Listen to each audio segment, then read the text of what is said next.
Leviticus 18 through 20. I doubt if we're going to get all 3 chapters covered, but I'm going to plan it on really trying hard to get through 18 and 20, and we'll get into 19 if we have a chance. As preparation for today's class, I want you to think about something. When parents take a child to someplace the child is not used to, they tend to, and this is from somebody that's not a parent, they tend to give special instructions, like use your inside voice. Of course, this is coming from a guy who evidently in his youth never knew what an inside voice was or couldn't tell the difference. But, you think of a funeral. You don't go to lots of funerals. You take a small child into a funeral, you give them instructions. Why do you give them those instructions? Because they don't know the difference, because they're used to something else.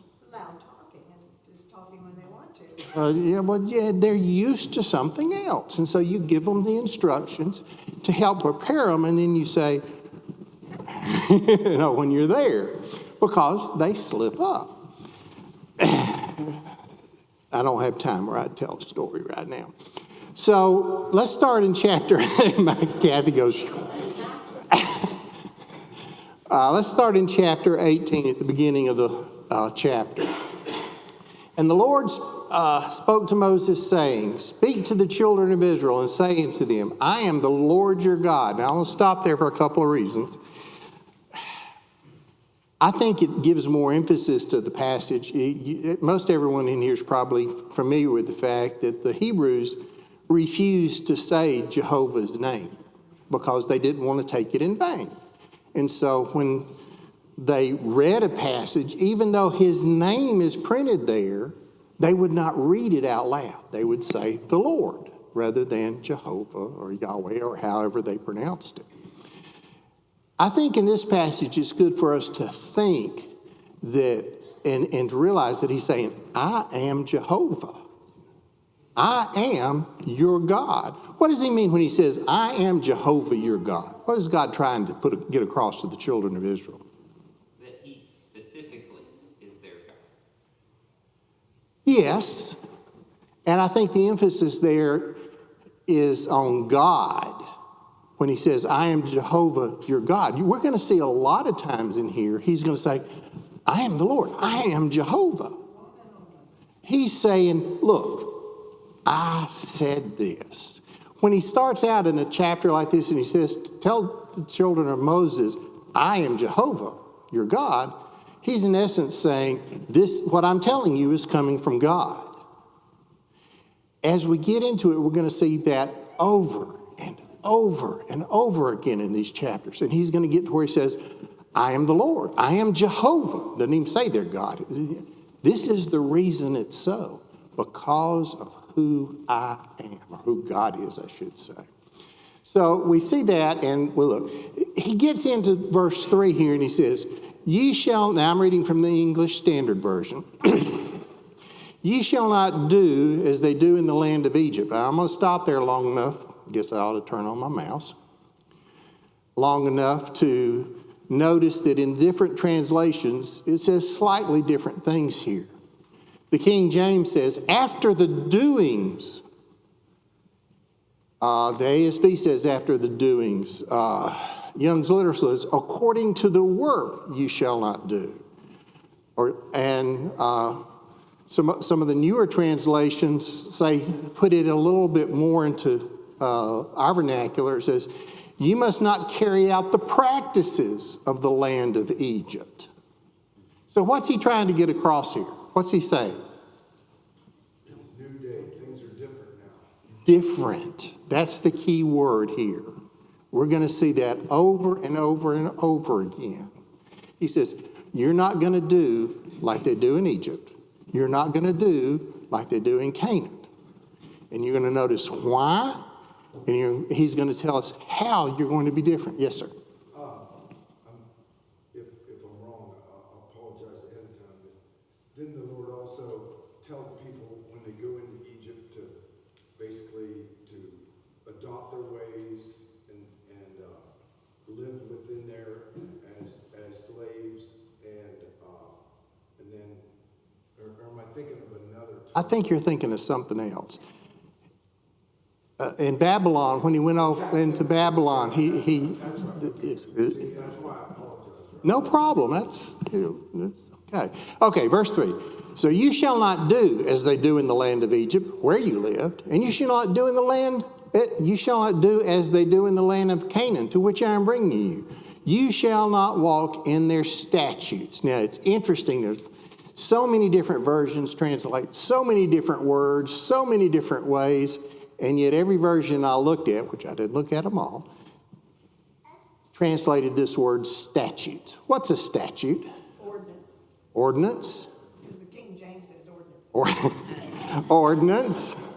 What else? What do you think of when somebody says statutes? You think of laws. This is kind of the Hebrew word here is kind of like a word that is used in different circumstances. Think of the word that we use, work. We use it in different ways. Work, it's the job we have. I work. And we also use it to mean I labor. Slightly different meanings, but along the same stance. This word has multiple meanings like that. Customs is one of those. Prescribed, let me make sure I get this right. Something prescribed, a law, is another one. So when we're looking at this in context, he says, you're not going to do like they do. You're going to follow my customs, my statutes, my prescription. My judgments. That's a different word. That's what, that's the next one that comes up here. Ye shall, verse 4, ye shall follow my judgments, rules, some versions say, ordinances. In other words, a more precise, just ordinances, what I have prescribed type thing. Were you raising your hand or just? Okay. So that word is actually translated quite a few different ways, where the other one is statutes is over and over and over again, statutes. But when you put them together, you're saying, look, you're not going to live the way they lived in Egypt, the way you lived in Egypt. You're not going to live the way that they live in Canaan. You're going to live how? You're going to live my way. Now, why is he saying you're going to live my way? Verse 4, you shall follow my rules and keep my statutes and walk in them. I am the Lord, Jehovah, your God. Ye shall therefore keep my statutes and my rules. If a person does them, he shall live by them. I am Jehovah. If a person does them, he shall live by them, in them. What's he trying to say here? You remember over in Luke chapter 10, the lawyer asked Jesus, what shall I do to inherit eternal life? And Jesus said, how do you read the law? He says, love the Lord your God with all your heart. Love your neighbor as yourself. He says, you have reasoned rightly. Do so, and you will live. That's the same connotation here. It says, if you live, if you do my statutes, you shall live in them. You shall live. That's a concept there that we need to pick up on. And he emphasizes that why this is so. Because I'm Jehovah. That's important. I'm Jehovah. I've said that this is right. That means it's right. Now skip over, put your little marker in your Bible here in 18, because we're going to jump over to 20. We're going to go back and forth a few times here. Turn over to Leviticus chapter 20, and we're going to start in verse 22.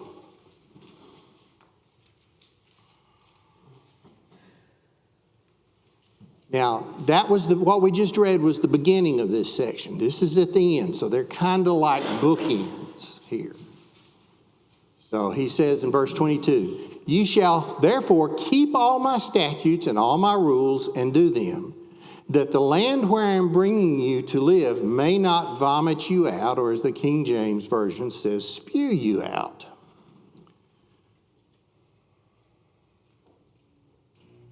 Now jump back to chapter 18 for a minute, because he's building on an argument he makes later in 18, starting in verse 24. He says, do not make yourselves unclean by any of these things, for by all these the nations I am driving out before you have become unclean. And the land became unclean, so that I punished its iniquity, and the land vomited out its inhabitants. Now, think of the picture he's drawing here. Think of the context that we're reading this in. We've read about how they became unclean, and because of that, they had to offer sacrifices to cleanse the things in the temple, the pollution that it caused. He's making a correlation here saying they were so unclean, they polluted the very land. Now, this is normal for Hebrew writers to, what's the word, anthropomorphize or something like that? Yeah, to make the land a person, because it talks about the rocks crying out, singing the praises of gods and things like that.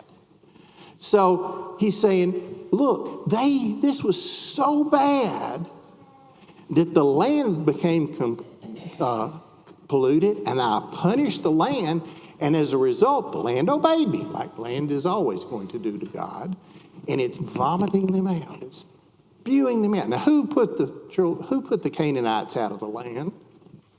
Children of Israel. God did. God's the one that did it. He's drawing a picture here to show them, to give them the concept that they cannot do these things because God will do to them the same thing he's done to these people, even though they are chosen by him. He said, look, this is absolute. If you do these things, the land will come polluted. I'll punish the land will throw you out. In essence, I'll throw you out. So let's keep going here and finish this thing. But if you keep my statutes and my rules and do none of these abominations, neither the native nor the stranger who sojourns among you. Notice it's not just them, it's those that live in the border. Remember, the children of Israel didn't have at this time a secular leadership. We divide things into spiritual and secular, which we probably shouldn't ought to do. We have a government here over our land. It is our secular leadership. They didn't. It was all one thing. God was showing them that, look, in all of your life, you're going to do things my way. So not only them, but the people that are living among you. And in verse 27 is kind of a parenthetical phrase. For the people of the land who were before you did all these abominations so that the land became unclean. Now go back and let's read the concept. Read verse 26 and 28 to get the entire concept. But ye shall keep my statutes and my rules and do none of these abominations, either the native or the stranger who sojourns among you, lest the land vomit you out when you make it unclean, as it vomited the nations that were before you. So if you want to say he's laying down the law, it's kind of right. You know, when I was in high school and college, one of the big things that we did was we would take our textbooks and we would read our lessons ahead of time and we would underline the important parts. And especially in college, I kept coming up with these books where I would go through and do that, and I'd go back and realize I'd underline everything but 2 or 3 words out of the whole thing. It was useless. You know, it was all important. And that's the way this is. It's all important. These people were not only learning how to live with God in their midst, but God was calling them to be different. And if I use the New Testament terminology, he was calling them to be a peculiar people. Sound familiar? So as he did this, he says, not only are you doing this way? Let's read the rest of this. For everyone who does these, I'm looking at the wrong part.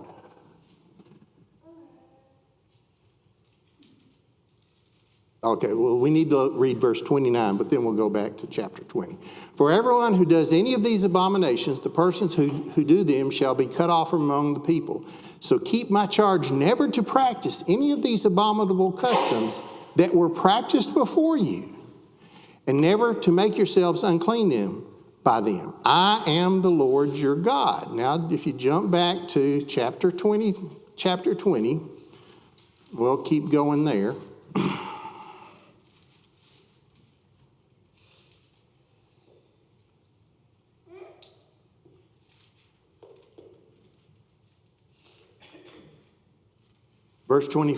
Chapter 22, verse 24.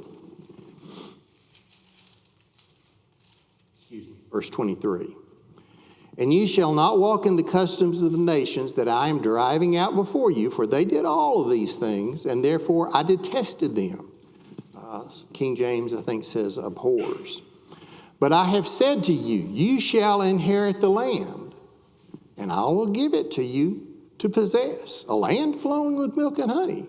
I am Jehovah, your God, who separated you from the peoples. Did you catch that? I separated you out from all the other nations, is what it's saying here. What is the scripture, Sarah? Chapter 20, verses 24. Starting 25 now. Ye shall therefore separate the clean beast from the unclean. Okay, we've talked about this before.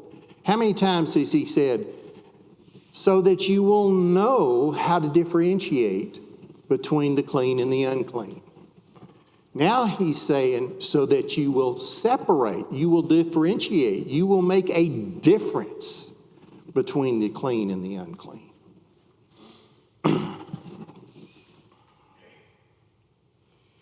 You shall therefore separate the clean beast from the unclean, and the unclean bird from the clean. You shall not make yourselves detestable by beast or by bird or by anything with which the ground crawls, which I have set apart for you to hold unclean.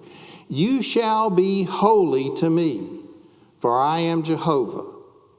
I am holy and have separated you from the peoples, that you should be mine. Emphasis is mine. He is saying, look, I've separated you out. I've called you to be different from all of these people, to be holy, and you will be mine. And that's a big emphasis point there. It goes on to talk about, in the last verse, a man or a woman who is a medium or a necromancer shall surely be put to death. They shall be stoned with stones, and their blood shall be upon them. 2 points to make there real quickly. One, what's it talking about? A medium or a sorcerer or a necromancer? What's he trying to do there? Someone that consults a medium or sorcerer is saying, okay, I'm not going to listen to God. I'm going to go somewhere else. Okay? So he's in essence saying, God is not worthy of me listening to. So he's saying, no, they've decided. They've made your choice. And that's what the last phrase, their blood shall be upon them. They made their choice. Today, when we make our choice to not listen to God, to not follow God, our blood is in our hands. We have made our choice. And that's an important point to make there. Okay, so jump back over to chapter 18. Now, it's interesting. We've been talking about sacrifices and cleansings and blood. And how many times has the Bible said the life is in the blood? And yet, as we read these things and we think about them, we tend to be thinking about blood and death. We think of sacrifices, an animal dying so that they could be purified. And yet here we start a topic where God is saying, this is how I want you to be different. The rest of 18, 19, and 20 is telling us this is how you're going to be different from everybody else. This is what it looks like. And he starts off talking about the relationship between man and woman. And it's interesting that it's talking about life, the creation of life. And I think that's the tie here, that he's been talking about life is in the blood, and then all of a sudden he jumps over here to the relationships between men and women. And I think a big part of that has to do with the fact that we're talking about creating life. And to God, that is very, very serious. So we start in verse 6. None of you shall approach to one of his close relatives to uncover nakedness. I am Jehovah. The phrase nakedness here literally, or most likely, means shameful exposure. It can mean as you read through this section, you'll see it progresses from uncover nakedness to lie with. And literally the phrase can mean anything in between there. So he's talking about anything in between these two extremes, you might say. Shameful exposure, uncovered nakedness, to lying with, as in going to bed with. I'm trying to be diplomatic here. So verse 7, we're going to read this, and notice here it says, just doesn't say I'm the Lord your God. It says I am the Lord. This is the way it is. This is what is right. You shall not uncover the nakedness of your father, which is the nakedness of your mother. She is your mother. You shall not uncover her nakedness. You shall not uncover the nakedness of your father's wife.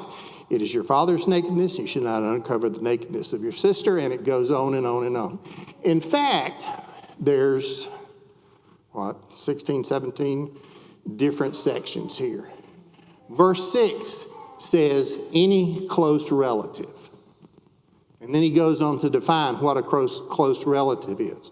One's mother, one's stepmother, one's sister or stepsister of a stepmother, one's granddaughter, one's stepsister born of father, an aunt of the father or mother, a wife of an uncle, a daughter-in-law, we're in verse 15 now, a brother's wife, verse 16, a woman and her daughter or granddaughters, verse 17, a sister's wife, verse 18, a woman during her menstrual period, verse 19, a neighbor's wife, verse 20, another man, verse 22, and an animal, verse 23. Now, there's several things to notice about this. One of them is that all of these things are recorded from a man's perspective. I believe we would not be wrong, notice the wording there, we would not be wrong to presume that all of these from a female perspective, a woman's perspective, would be wrong as well. We would be wrong to presume that from a female's perspective, they would not be wrong. It doesn't specifically say they are, but I believe we would be wrong to say they were not wrong from this verse. Daryl, can you say that again? I understand it. I understand it. This is confusing. This is written from a male's perspective, and we're going to study it that way.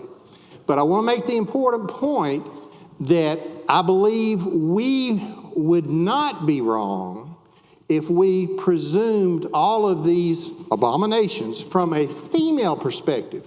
In other words, a woman that takes her son. A woman, okay? I think we would be wrong to assume they were not wrong from a female's perspective. I believe we would be right to presume that they applied to females as well as males. Okay? That is a tongue twister and a thought provoker, and that's what I wanted to get across there. Also in this list is one other point about all of the things. Notice all of these things, the entry in the bookend verses we read, we're saying all of these things Egypt and Canaan did. And if you think back to Hebrew history, these things were recorded, some of these things were recorded in Hebrews history before this time as well. We can get into specifics later about that. Also included in this list is verse 21. English Standard, you shall not give any of your children to offer them to Molech, and so profane the name of your God. I am the Lord. King James says, and thou shalt not let any seed pass through the fire to Molech, neither shalt thou profane the name of thy God. I am the Lord. Molech was a god that was evidently both in Egypt and Canaan. History says that, or records that have been uncovered, says that it was a molten image that was built with its hands out. And they would heat it until it glowed. That's how hot it was. And then they would put their child in those hands. Now, we're not sure, we don't know whether the child died from it, was killed before they were put on there, or didn't die at all. We really don't know. We have a lot of suppositions, but we really don't know. But 2 questions. Why is this in the midst of all these other things? Because it falls under the same umbrella of abominations committed in the land you came from and the land you're going to. Okay. It was a common practice. It's a common practice. They're telling them, look, these are things that are just out of bounds. These are things that you may be used to. Remember that opening example from the children? These are things that you've seen. These are things that you may be used to, but you're not going to do them anymore because you're going to be different. And you're not going to offer your children to this God. Now, how does offering their children to Molech profane God? That's the second question. It's adultery. It's adultery. That's how they're tied together. Where we are married to God, we are committed to God, and when we step away from that, it's just like all these other things. Now, the last thing I want to mention in this list is in today's society, there's a lot of emphasis on homosexuality.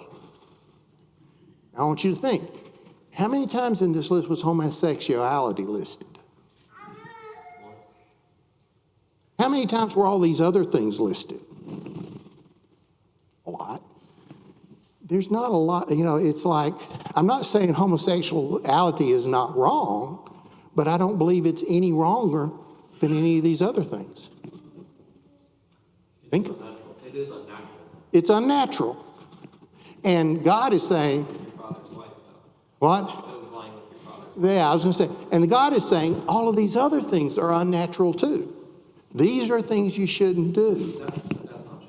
It's not true? Okay. No. But the male and the female is a natural course. Yes, yes. And it doesn't matter the relationship. There's the right way to do that and the wrong way to do that. Right. But Okay. it's unnatural From the status of nature, from nature. what I'm saying is God is saying these things, they may be natural from the creation standpoint of male and female, but they're unnatural according to God's way of things. That's correct. You may not offend Mother Nature, but you will offend God. Absolutely. So yes, that's the concept here. And I think when I was studying this, the thing that hit me the hardest was the fact that all of these things were, if not common, experienced by them. This was part of the cultures they were in. And we think of the cultures that we're in today, where there's so many things that are against God's law that are being said, oh, this is great. Not only is this great, it's good that we do these things. We're called to be different, just like they were called to be different. Okay. Now, I didn't read all of chapter 18 because I'm going to jump into chapter 20 real quick here. So jump back over to chapter 20. And chapter 20 gives the punishments. And as we're going to read through this, and I want you to notice that there's a lot of different punishments. And we could get into, well, this and that, but the point is they're all wrong. Okay? The point I want to make here today is they're all wrong. And all of them require something. And we can debate about this little piece, why is this way and why is that? But we could spend a year on that. So I don't want to get into that. But what I do want to notice is that how offensive to God all these are. And somebody once said that if the laws of the Old Testament, and they were specifically talking about chapters 18, 19, and 20, were enforced with the penalties that were applied here today, we wouldn't have an overcrowding problem in the world today. Because so many people would be dead. Verse 13. So, you know, it's kind of a little bit of an eye-opener, because not only, I guess what I'm trying to get across is, yes, today's bad. Yes, then was bad. It's always been that way. And God is calling us to be different. Okay, chapter 20, verse 1. The Lord spoke to Moses, saying to the people of Israel, any of the people of Israel or the strangers who sojourn in the land of Israel who give any of his children to Molech shall surely be put to death. The people of the land shall stone him with stones. I myself will set my face against that man and will cut him off from among his people, because he has given one of his children to Molech, to make my sanctuary unclean and to profane my holy name. And if the people of the land do at all close their eyes to that man when he gives one of his children to Molech, and do not put him to death, then I shall set my face against that man and against his clan, and will cut them off from among all their people, and him who follow him and all who follow him in warring after Molech. Once again, we're seeing the image of adultery here. He's saying, look, if somebody in your nation, in your land, they're not there yet, by the way, offers their children to Molech, you know, they're dead. They're going to be cut off. That's it. No more. Their blood is on their heads. He says, and if you see it and don't do anything about it, you're in the same class. That's a hard thing when you think about today. How do we tell, especially one of our brothers or sisters, you know, what you're doing is not right? Well, we have to do it out of love to start with. But it's a hard thing. So that's something that, even though the exact item here is, shall we say, not the same, it is still a principle that we are commanded to do as well. That is, to not stand by and watch others sin.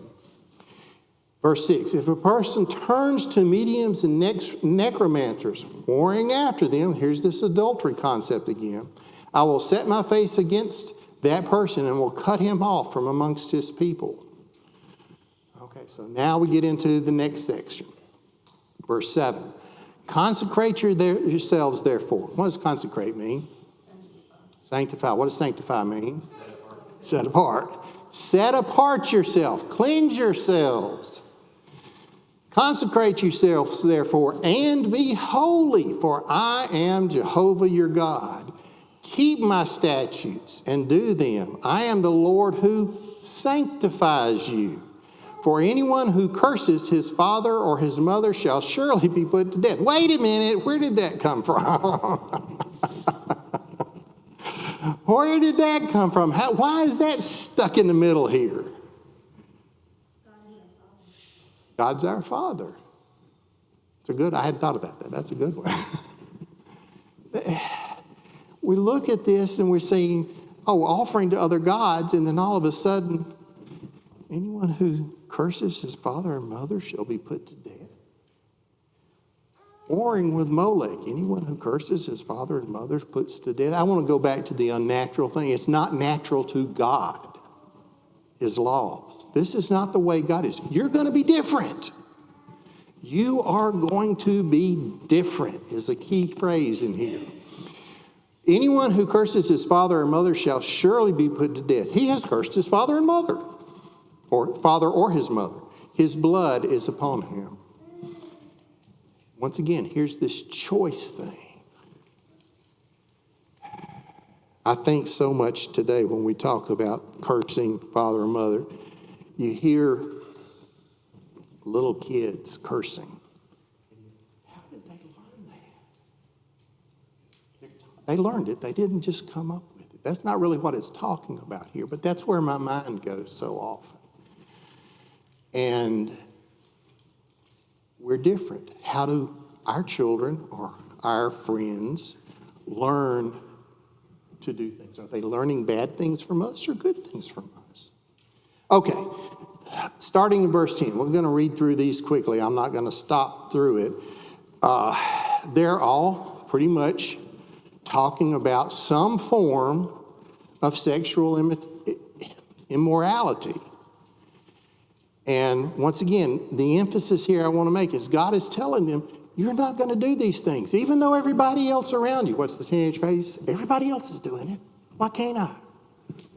God's saying, even if everyone else is doing it, you will not. If a man commits adultery with his wife, with the wife of his neighbor, both the adulterer and adulteress shall be put to death. If a man lies with his father's wife, he has uncovered his father's nakedness. Both of them shall surely be put to death. Their blood is upon them. If a man lies with his daughter-in-law, both of them shall surely be put to death. They have committed perversion. Their blood is upon them. If a man lies with a male as with a woman, both of them have committed an abomination. They shall surely be put to death. Their blood is upon them. If a man takes a woman and her mother also, it is depravity. He and they shall be burned with fire, that there be no depravity among you. If a man lies with an animal, he shall surely be put to death, and you shall kill the animal. If a woman approaches any animal and lies with it, you shall kill the woman and the animal. They shall surely be put to death. Their blood is upon them. If a man takes his sister, a daughter of his father or a daughter of his mother, and sees her nakedness, she shall see his nakedness. It is a disgrace. They shall be cut off from the sight of the children of the people. Lost my place. He has uncovered his sister's nakedness and shall bear his iniquity. If a man lies with a woman during her menstrual period and uncovers her nakedness, he has made naked her fountain, and she was uncovered in the fountain of her blood. Both of them shall be cut off among their people. You shall not uncover the nakedness of your sister's mother or your father's sister, for that is to make naked one's relative. They shall bear their iniquities. If a man lies with his uncle's wife, he has uncovered his uncle's nakedness. They shall bear their sin. They shall die childless. If a man takes his brother's wife, it is impurity. He has uncovered his brother's nakedness. They shall die childless.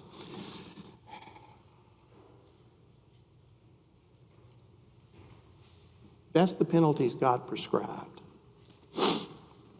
There's a lot you could say about it. There's a lot of questions you could have. But God is saying, you're going to be different. You're going to do